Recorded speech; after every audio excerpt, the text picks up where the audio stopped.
ರಾಜ್ಯಾದ್ಯಂತ ತೀವ್ರ ಸಂಚಲನ ಸೃಷ್ಟಿಸಿದ ಚಿತ್ರದುರ್ಗದ ರೇಣುಕಾಸ್ವಾಮಿ ಕೊಲೆ ಪ್ರಕರಣದಲ್ಲಿ ಪರಪ್ಪನ ಅಗ್ರಹಾರ ಕೇಂದ್ರ ಕಾರಾಗೃಹದಲ್ಲಿ ನ್ಯಾಯಾಂಗ ಬಂಧನದಲ್ಲಿರುವ ನಟಿ ಪವಿತ್ರ ಗೌಡ ಅವರ ಮೊದಲ ಪತಿ ಸಂಜಯ್ ಸಿಂಗ್ ನಿಧನರಾಗಿದ್ದಾರೆ.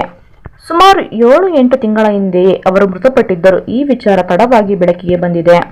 ಹೌದು, ಕಳೆದ ಹಲವು ವರ್ಷಗಳಿಂದ ಗಂಭೀರ ಆರೋಗ್ಯ ಸಮಸ್ಯೆಯಿಂದ ಬಳಲುತ್ತಿದ್ದ ಸಂಜಯ್ ಸಿಂಗ್ ರಾಜಸ್ಥಾನದಲ್ಲಿ ಚಿಕಿತ್ಸೆ ಫಲಕಾರಿಯಾಗದೆ ಕೊನೆಯುಸಿರೆಳೆದಿದ್ದಾರೆ.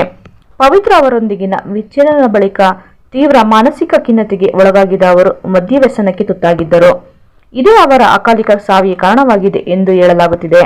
ಹೌದು, ರೇಣುಕಾಸ್ವಾಮಿ ಹತ್ಯೆ ಪ್ರಕರಣದಲ್ಲಿ ಪವಿತ್ರ ಗೌಡ ಬಂಧನಕ್ಕೊಳಗಾದ ಸಂದರ್ಭದಲ್ಲಿ ಸಂಜಯ್ ಸಿಂಗ್ ರಾಜಸ್ಥಾನದಿಂದ ಬೆಂಗಳೂರಿಗೆ ಆಗಮಿಸಿದರು.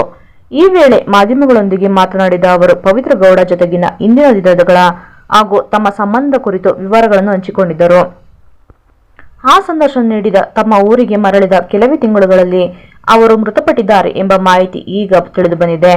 ಹೌದು, 2007-8ರ ಅವಧಿಯಲ್ಲಿ ಪ್ರೀತಿಸಿ ವಿವಾಹವಾಗಿದ್ದ ಸಂಜಯ್ ಸಿಂಗ್ ಮತ್ತು ಪವಿತ್ರ ಗೌಡ ದಂಪತಿಗೆ ಓರ್ವ ಹೆಣ್ಣು ಮಗಳಿದ್ದಾಳೆ.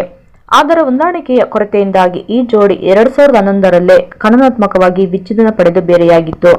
ಡಿವೋರ್ಸ್ ಬಳಿಕ ಸಂಜಯ್ ಸಿಂಗ್ ಅವರೊಂದಿಗೆ ಸಂಪೂರ್ಣ ಸಂಪರ್ಕ ಕಳೆದುಕೊಂಡಿದ್ದ ಪವಿತ್ರ ಗೌಡ ಪ್ರಸ್ತುತ ಕೊಲೆ ಪ್ರಕರಣದ ಪ್ರಮುಖ ಆರೋಪಿಯಾಗಿ ಜೈಲು ಸೇರಿದ್ದಾರೆ. ಹೌದು ವೀಕ್ಷಕರೇ, ಹಾಗಾದ್ರೆ ಈ ವಿಡಿಯೋ ಬಗ್ಗೆ ನಿಮ್ಮ ಅಭಿಪ್ರಾಯ ಕಮೆಂಟ್ ಮಾಡಿ, ಹಾಗೆ ಶೇರ್ ಮಾಡಿ.